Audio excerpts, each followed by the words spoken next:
Bonsoir. C'est toujours avec bonheur que je te retrouve. Nous avons vu hier soir. Pourquoi n'as-tu pas écouté la parole de l'Éternel? Et aujourd'hui, Jean-Claude te pose la même question. Pourquoi suis-tu l'exemple de Saül? Pourquoi succombes-tu à la tentation? Avant de voir les sorciers, les sorcières modernes, prions. Notre Seigneur, notre Dieu, nous te bénissons pour ta présence dans nos cœurs et dans nos vies. Nous t'exaltons pour la Bible, la parole qui nous éclaire et qui nous aide à te connaître.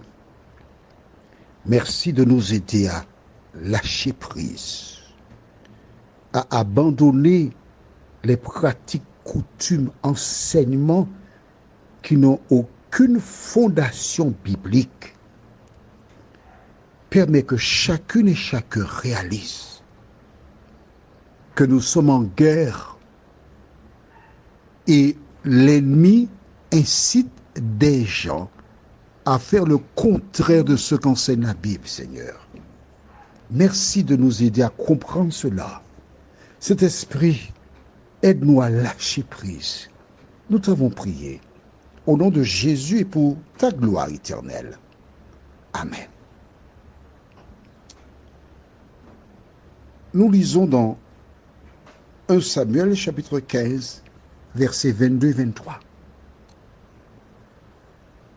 J'espère que tu as ton cahier de 300 pages et que tu notes, parce que au risque de me répéter, les audios du matin et du soir ne seront plus d'actualité d'ici la fin de cette année. Il n'y aura plus d'édition spéciale, donc c'est plus que jamais, prends des notes. Prends des notes. Sois un bon élève.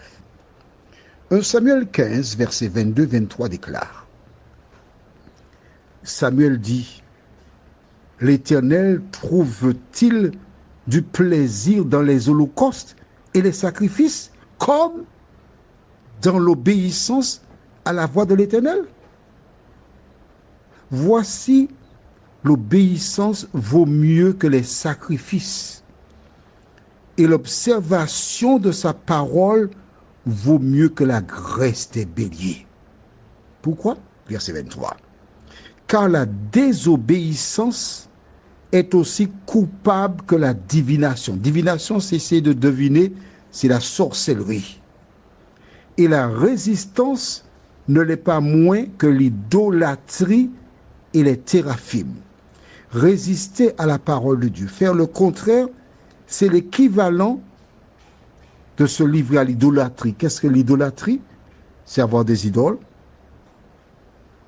Les téraphimes sont une forme d'idole aussi.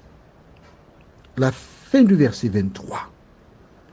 Puisque tu as rejeté la parole de l'Éternel, il te rejette aussi comme roi. Tu as entendu cela? Alors, on va faire un petit exercice. Je vais remplacer tu par un surnom, d'accord?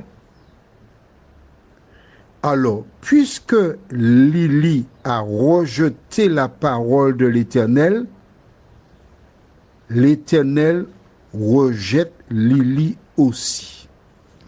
Alors, j'ai dit Lily, je pourrais dire Rosie, je pourrais dire Mumu, je pourrais dire Claudette, etc. Mon ami, c'est une affaire grave, oui, de rejeter la parole de Dieu. Comment un Dieu juste et bon pourrait-il châtier Saül qui a rejeté sa parole, et toi qui aujourd'hui, tu fais pareil? Comment penses-tu échapper au châtiment? C'est pas possible. Nous avons un proverbe. Avec moi, tu apprendras beaucoup de proverbes.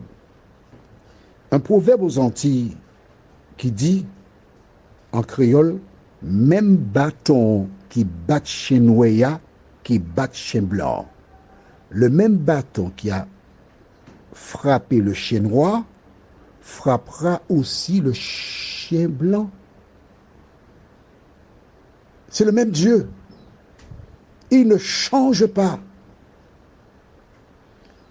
Explique-moi pourquoi. Quand tu étais enfant, maman te disait, ne va pas jouer chez les voisins. Tu penses que c'est parce qu'elle ne t'aime pas?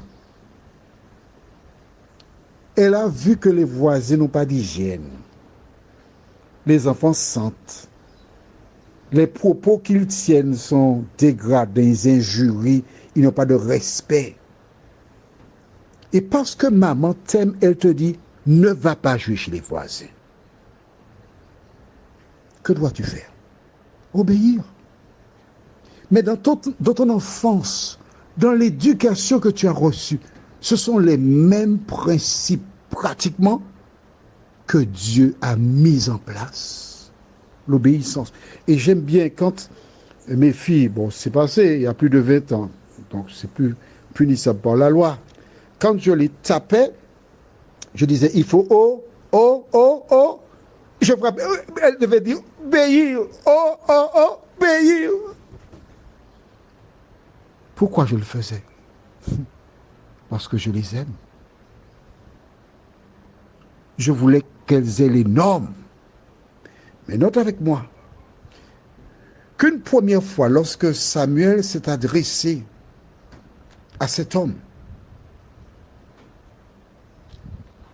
on va dire verset 15, Saül répondit, ils les ont amenés de chez les Amalécites parce que le peuple a épargné les meilleures brebis et les meilleurs bœufs afin de les sacrifier à l'Éternel ton Dieu. Et le reste, nous l'avons dévoué par interdit. Au verset 16, Samuel commence par dire, arrête, paie-la, tu vas la fermer. Et il lui dit encore un certain nombre d'éléments. Que répond cet homme? Verset 21, à 2 reprises, mais le peuple a pris sur le butin des brebis et des bœufs comme prémisse de ceux qui devaient être dévoués afin de les sacrifier à l'Éternel ton Dieu à Gilgal. À aucun moment il s'est repenti. Il répète la même chose. À ce moment, tu vois comment Dieu est patient? À ce moment, Samuel lui dit, la fin du verset 23, puisque tu as rejeté la parole de l'Éternel, il te rejette aussi comme roi. C'est fini pour toi, terminé. Pourquoi Dieu agira-t-il de la même manière avec toi? L'ordre qui a été donné à Saül, c'était un chemin, la marche à suivre. Il a laissé le chemin. Imagine que tu te trouves sur Fort-de-France, tu conduis ton véhicule, tu te diriges vers cette marée. On dira vers Eudorcet. Il y a la route là. Tu laisses la route. Tu passes à travers les bananes. Où arriveras-tu? Pourquoi tu laisses la route?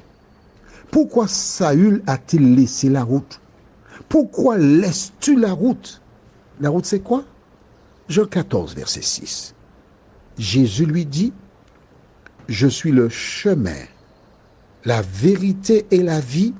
Nul ne vient au Père que par moi.